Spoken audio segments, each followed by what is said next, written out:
নিঃশব্দে পেরিয়ে এলাম 19শে মে। মে মাসটিতে দুটি দিন বাঙালি সাড়ম্বরে পালন করে, রবীন্দ্র ও নজরুল জয়ন্তী।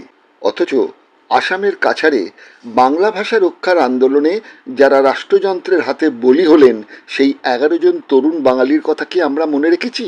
সেই কালো দিন 19শে মে ইতিহাসে চিহ্নিত হলো শিলচর ভাষা দিবস হিসেবে। অথচ বাঙালির স্মরণে মননে যা আজ বিলুপ্ত। নিরশ্রী চৌধুরী বলেছিলেন আত্মঘাতী বাঙালি, আজও তার কথা খুবই প্রাসঙ্গিক। নিরশ্রী চৌধুরী বাঙালির জাতিসত্তা নিয়ে উদাসীনতায় কঠোর ভাষায় সমালোচনা করে বলেছিলেন, গরু হইতে বাঙালি কিসে অপকৃষ্ট? শৃগাল হইতে সততা, কুকুর হইতে তোষামদ ও ভিক্ষানুরাগ, মেষ হইতে ভীরুতা, বানর হইতে অনুকরণ প্রিয়তা ইত্যাদি বাঙালিকে সমাজাকাশে উদিত করিয়াছে। বাঙালির সমালোচনায় বিবেকানন্দও বাদ যাননি। 1895 সালে নিউ ইয়র্কে বসে তিনি বলেছিলেন, লম্বা কথা কইবার একজন, কাজের বেলা শূন্য। গুরু ভাই শশী ভাইকে বলেছিলেন, বাঙালি কি বলে আর না বলে ওসব কি গ্রাহ্যের মধ্যে নিতে হয় নাকি? বিবেকানন্দ বাঙালির নীচ মানসিকতার জন্য গুরুভাই অখণ্ডানন্দকে বলেছিলেন, আমাদের দেশীয় স্বার্থপরতা নেহাতি দুষ্টুমি করে হয়নি, বহু শতাব্দীর বিফলতা আর নির্যাতনের ফলস্বরূপ। পশুবৎ এই স্বার্থপরতা গভীর নৈরাশ্য। বাঙালি সম্পর্কে বিদ্যাসাগরও ছিলেন বীতশ্রদ্ধ। পরিবার সমাজ ছেড়ে বিরক্ত হয়ে বাংলা ছেড়েই তিনি চলে যান তৎকালীন সাঁওতাল পরগনায়, আজ যা ঝাড়খণ্ড। মোদের গৌরব মোদের আশা আমরি বাংলা ভাষা। বিশ্বের 26 কোটি মানুষের মাতৃভাষা বাংলা। প্রায় 16 কোটি বাংলাদেশে, 10 কোটি এপার বাংলায়, আরও কয়েক কোটি মানুষ ছড়িয়ে রয়েছেন বিভিন্ন দেশে। বিশ্বের ইতিহাসে 7ম ভাষা বাংলা। অথচ সেই বাংলা ভাষার অধিকারী বাঙালি 19শে মে শিলচর ভাষা দিবস নিয়ে উদাসীন। 19শে মের ঐতিহাসিক দিনটিকে স্মরণে আনতে পিছিয়ে যেতে হবে 1960 সালের এপ্রিল মাসে। আসামের শাসন ক্ষমতায় তখন কংগ্রেস। আসাম প্রদেশ কংগ্রেস কমিটি সিদ্ধান্ত নেয় যে আসামে একমাত্র সরকারি ভাষা হবে অসমিয়া। ফলে ব্রহ্মপুত্র উপত্যকায় বিপুল সংখ্যক বাঙালি প্রতিবাদী মুখর হন। অসমিয়া বাঙালির ভাতৃঘাতী দাঙ্গা শুরু হয়ে যায়। 50,000 বাঙালি পশ্চিমবঙ্গে পালিয়ে আসেন, আর 90,000 বাঙালি চলে যান উত্তর পূর্ব ভারতে। আসামের বরাক উপত্যকার বাঙালি প্রতিবাদ সভা বাড়তে থাকে। গঠিত হয় কাছাড় গণসংগ্রাম পরিষদ। সিদ্ধান্ত হয় 1961-র 19শে মে হবে হরতাল ও পিকেটিং। শিলচর রেলওয়ে স্টেশনেও শুরু হয় পিকেটিং। অন্যদিকে আসাম রাইফেল বাহিনী প্রস্তুত হয় বাঙালি বিক্ষোভ প্রতিহত করতে। কয়েকজন সত্যাগ্রহীকে যখন বন্দি করে পুলিশ তুলে নিয়ে যাচ্ছিল, উত্তেজনা বাড়ে। পুলিশ ও বন্দীদের নিয়ে যাওয়া ট্রাকের ড্রাইভার পালিয়ে যায়। উত্তেজিত জনতা সেই ট্রাকে আগুন লাগিয়ে দেয়। এমন পরিস্থিতির ফাঁদ পেতেছিল আসামের কংগ্রেস সরকার। পুলিশ ও প্যারামিলিটারি ফোর্স লাঠি ও গুলি চালাতে শুরু করে। 7 মিনিটের মধ্যে 17 রাউন্ড গুলি। 9 জন আন্দোলনকারী ঘটনাস্থলেই মারা যায়, 2 জন পরের দিন হাসপাতালে। এই 11 জনের তালিকায় ছিলেন কানাইলাল নিয়োগী, চণ্ডীচরণ সূত্রধর, হিতেশ বিশ্বাস, সত্যেন্দ্র দেব, কুমুদরঞ্জন দাস, সুনীল সরকার, তরণী দেবনাথ, শচীন্দ্রনাথ পাল, ধীরেন্দ্র সূত্রধর, সুকমল পুরকায়স্থ ও একমাত্র নারী আন্দোলনকারী কমলা ভট্টাচার্য। 11 জন শহীদের মধ্যে একমাত্র মহিলা ছিলেন কমলা। মহিলা না বলে বালিকা বলাই ভালো। কত বয়স ছিল তার? মাত্র 16। বিশ্বের প্রথম ভাষা শহীদ। আগের দিন অর্থাৎ 18ই মে ছিল তার স্কুল জীবনের শেষ পরীক্ষা। 19শে মে সকাল। ভাষা রক্ষার আন্দোলন কমলার মনে আলোড়ন তুলেছিল। তাই ভোর হতেই উৎসাহের সঙ্গে মেজদির একটি শাড়ি পরে তৈরি হয় কমলা পিকেটিংয়ে যাওয়ার জন্য। কিছুক্ষণের মধ্যেই পাড়ার কয়েকজন মহিলা চলে আসেন কমলার বাড়ি কমলাকে নিয়ে যেতে। মেজদি, মা, ঠাকুমা আপত্তি করেন। তাদের মনে হয়েছিল গন্ডগোল হতে পারে, কিন্তু প্রবল জেদি কমলা অনড়, তাই বাধ্য হন বাড়ির মেয়েরা।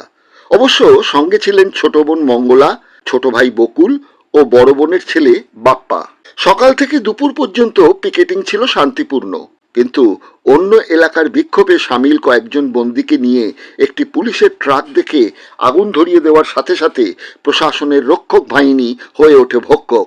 এলো পাথারি গুলি চলে। ভিড়ের মাঝে একটি গুলি কমলার চোখ ভেদ করে মাথার পেছন থেকে বেরিয়ে যায়। মাটিতে লুটিয়ে পড়ে ষোড়শী কমলা। চোখের সামনে দিদিকে মাটিতে রক্তাক্ত অবস্থায় লুটিয়ে পড়তে দেখেন ছোট ভাই বকুল। এরপর কেটে গেছে বছরের পর বছর, যুগের পর যুগ। বঙ্কিমচন্দ্র আক্ষেপ করে বলেছিলেন, ইংরেজ পাখি শিকার করলেও লিখে রাখে, বাঙালি উদাসীন। এই কাজে সব বাঙালির কিন্তু দায় আছে। 19শে মের এমনই এক স্মরণ অনুষ্ঠানে এসেছিলেন শহীদ কমলা ভট্টাচার্যের ভ্রাতুষ্পুত্রী লেখিকা মনস্তত্ত্ববিদ বর্ণালী ভট্টাচার্য। দিগদর্শনের সঙ্গে একটি সাক্ষাৎকারে তিনি স্মৃতিচারণ করলেন তার পিসিমা কমলা ভট্টাচার্যের। ভাষা আন্দোলন বলতে আমরা কিন্তু বুঝি 21শে ফেব্রুয়ারি, কিন্তু আমাদের ভারতেই আসামে যে ভাষা আন্দোলন হয়েছে তাতে যে মারা গেছেন অনেকে, তার অন্যতম হচ্ছে কমলা ভট্টাচার্য।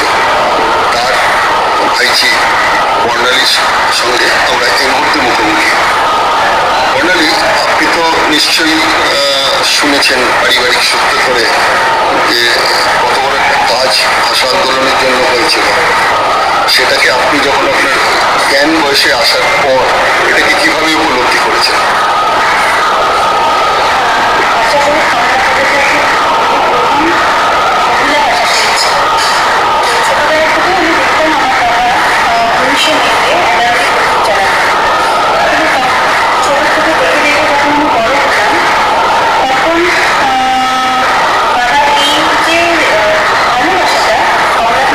আচ্ছা, একটু থামাচ্ছি, বাবার নামটা একটু বলুন। আচ্ছা,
তারাও যাতে আমাদের উনিশের ইতিহাসকে জানতে পারে এবং আমাদের ভাষার শহীদরা যারা এখনও কিন্তু সোশ্যাল রিকগনিশন, গভর্নমেন্ট রিকগনিশনটা পায়নি, সেটা যাতে তারা খুব শীঘ্র যাতে শহীদ রিকগনিশনটা পায়, তার জন্যই আমার চেষ্টা। আমাদের একটা জিনিস দেখেছি, সেটা বঙ্কিমচন্দ্র বলেছেন যে ইংরেজরা পাখি শিকার করলেও লিখে রাখে, কিন্তু বাঙালি তার নিজের ইতিহাস নিয়ে উদাসীন। ওদিকে নীরজ সিং চৌধুরী বলেছেন আত্মঘাতী বাঙালি। তা আমরা এখানেও দেখতে পেরেছি যে সজনীকান্ত দাস এত বড় একজন কবি, যেহেতু লখনৌ প্রবাসী, যার জন্য এপার বাংলায় সজনীকান্ত দাস বললে আজকের প্রজন্ম অন্তত চিনতে পারবে না। তো সেখানে দাঁড়িয়ে এই বাংলার বাইরে বরাক উপত্যকায় যে ভাষা আন্দোলন হয়েছে এবং তার বীভৎস পরিণতি হয়েছে, সেটা নিয়ে কিন্তু বাঙালি উদাসীন ছিল, এখনও বলতে গেলে বাঙালি উদাসীন রয়ে গেছে। এটাকে আপনার কেমনভাবে হল্ট করে? খুবই হল্ট করে, কারণ এই আজকে 1961-এর পর এই যে ভাষা শহীদদের ফ্যামিলিরা, তারা কী করে আলটিমেটলি সার্ভাইভ করলো, তারা কে কোথায় ছড়িয়ে গেল, ছিটিয়ে গেল, সেই জায়গায় দাঁড়িয়ে আজকের দিনে আমরা অনেক কিছু কথা বলছি, অনেক কিছুই জানতে পারছি, কিন্তু এখন পর্যন্ত সেই মানে কোনো এই যে পরিবাররা কী করে তাদেরকে আবার রিঅর্গানাইজ করলো, এটা একটা খুব হর্নফুল। মানে আমার পরিবারে আমি দেখেছি, আমার ঠাম্মা বলুন, আমার বাবা বলুন, 19শে মেতে শিলচরে কখনো যেতে চাইতো না।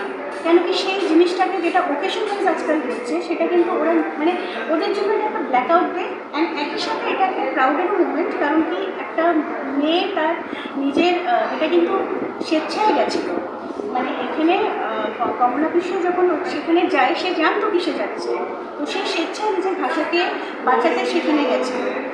তো ঠিকই আজকে এই অন্তত আর কিছু না হোক, তার মর্যাদা, তার রেসপেক্টটুকু যাতে দেওয়া হয়, সেটাই একটা শহীদ পরিবারের ফ্যামিলি থেকে এক্সপেক্ট করি। তা আপনি যখন সাইকোলজি আপনার সাবজেক্ট, সেই জায়গাটা জিজ্ঞেস করি, মানে বাঙালির এই সাইকোলজিটা কি? এই উদাসীনতা, এই মানে আনমনাভাবে থাকা, নিজেদের যে জাতিসত্তা সেই ব্যাপারটাকে ভুলে থাকা, এটাকে কিভাবে দেখছেন? আমি মনে করি, দেখুন, বাংলা কোনো লিটারেচার আমি খুব ভালো নয়, আমি হয়তো বা বাইরে পড়াশোনা করেছি, সবই করেছি, কিন্তু আমার ইমোশনসটা ইনট্যাক্ট আছে। মানে আমাকে যদি বাইরে গিয়ে কেউ অ্যাটাক করে যে তুমি বাঙালি কেন, তো সেখানে আমি রুখে দাঁড়াবো। আমার জন্য ইমোশনস ইজ মোর ইম্পর্টেন্ট। মানে আমি বাঙালি, সেটা যাতে আমরা যেখানেই যাই না কেন, আজকে কসমো এরিয়াতে অনেকরা বড় হচ্ছে, তারা হয়তো বা সেভাবে বাংলা বলতে পারছি না, কিন্তু এটা খুব ভুল যে আমি বাংলা বলতে পারছি না সেটা আলাদা, কিন্তু আমার আইডেন্টিটিটা ভুলে যাচ্ছি। আমার আইডেন্টিটি ইজ বেঙ্গলি, আমি বেঙ্গলিকে ভালোবাসি এবং আমি আমার রুটটাকে কখনো ভুলতে পারবো না। এটা খুবই প্যাথেটিক সিচুয়েশন যে আজকাল যারা মুম্বাই যাচ্ছে তারা বলে আমরা মুম্বাইয়ানস, যারা এখানে নিজের রুট লেভেলটা কিন্তু সবাই ভুলে যাচ্ছে। আমি একটা বাঙালি হয়ে কেন অন্য জাতিকে ভালোবাসতে পারবো না? আমি নিজে আসামে বর্ন ব্রট আপ হয়েছি, আর আসামেই কিন্তু এই জিনিসটা ঘটেছে। কিন্তু আমি একটা কথা বলতে চাই যে আজকে কমলা বিশ্বের সাথে যেটা ঘটেছে সেটাও যেরকম সত্যি, কিন্তু আমি একটা খুব পিসফুল এনভায়রনমেন্টে গ্রো করেছি, আমার খুব ভালো বন্ধু অ্যাসামিস আছে এবং আমি তাদেরকে কিন্তু একটা বাঙালি হয়েই ভালোবাসি, তাদের জন্য আমি অ্যাসামিস হয়ে যেতে পারবো না। মানে I will not leave my own identity for the sake of others. তো এই মুহূর্তে আপনি এই বিষয়গুলোকে নিয়ে আর কি কাজ করতে চাইছেন? এখন আমি আপাতত বীরাঙ্গনা কমলাটা করলাম, এবার আমি the saga of Bengali language মার্টিভার্সটা করলাম। আগামী দিনে ইচ্ছে আছে যদি আমি তার আরও হার্ডকোর ফ্যাক্ট করি যে এই পরিবার, এখানে আমি ওদের পরিচয় দিলাম, কিন্তু তার পরিবারের তো একটা গল্প আছে, সব যেমন আজকে আমার পরিবারের একটা গল্প থাকবে, সেরকম প্রত্যেকটা পরিবারের গল্প থাকবে। সেইটুকু যদি জায়গায় আমি ছুঁয়ে যেতে পারি বা তাদের সাথে যদি যোগাযোগ রাখতে পারি, সেইটা নিয়ে একটা কাজ করার ইচ্ছে আছে আগামী দিনে। আমার একটাই মনে হয় কি দাদা, যে ভাষাটাকে ভালোবাসতে গেলে আমি লিটারেচারে কারেক্ট হয়ে গেলাম, সেটা খুব ইম্পর্টেন্ট হয়েছে। আমি যেখানে যাই না কেন, I have to love my mother tongue. আমি ইংলিশেই বলি না কেন, বাট সেখানে যদি আমি বাংলাকে রেসপেক্ট দিতে না পারছি, তাহলে তো কোনো মানে হয় না। তো নিজের রুট লেভেলটাকে সবসময় মনে রাখা উচিত। অশেষ ধন্যবাদ আপনাকে। আগামী কোনো একটি বিষয়ে আবার দেখা হবে।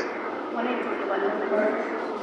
স্প্যানিশ উপনিবেশ বিরোধী ফিলিপিনো নায়ক জোসো বিশাল বলেছিলেন, যে ব্যক্তি নিজের ভাষা ভালোবাসে না, আমার কাছে সে পশু ও পচা মাছের চেয়েও নিকৃষ্ট। রবিকবি বলেছিলেন, পদ্মা নদীর তীরে বাস করে আমরা যদি টেমস নদীর স্নিগ্ধ জলরাশির অপার সৌন্দর্য অবগাহন করি, তাহলে নদী বিধৌত বাংলার নদী আমাদের কাছে দুর্বোধ্য হয়ে উঠবে। আর সবশেষে সেই রবীন্দ্রনাথের আক্ষেপকেই উচ্চারণ করি আরেকবার, রেখেছ বাঙালি করে মানুষ করনি। আমি বাংলার গান গাই, আমি আমার আমি পেয়েছি সুরে, এই বাংলায় খুঁজে পাই। আমি বাংলায় দেখি স্বপ্ন, আমি বাংলায় বাঁধি সুর। আমি এই বাংলার মায়া ভরা পথে হেঁটেছি এতটা দূর। বাংলা আমার জীবনানন্দ, বাংলা প্রাণের সুর।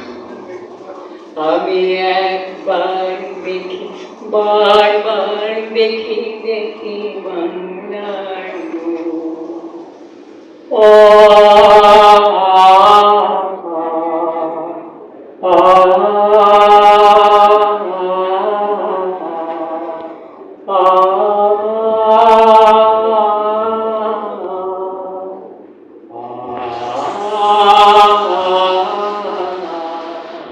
আমি বাংলায় ভালোবাসি, আমি বাংলাকে ভালোবাসি।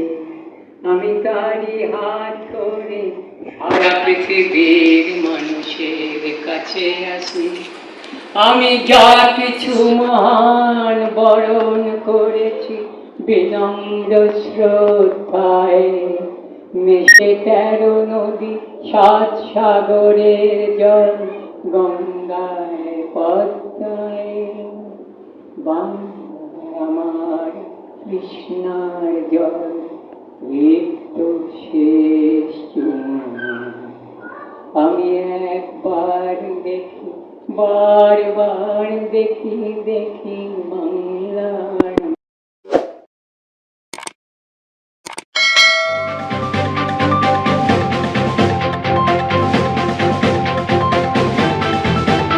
রংহীন সংবাদ আর অজানা তথ্যের জন্য দেখুন দিগদর্শন, 10-এর পাশে, দেশের সাথে।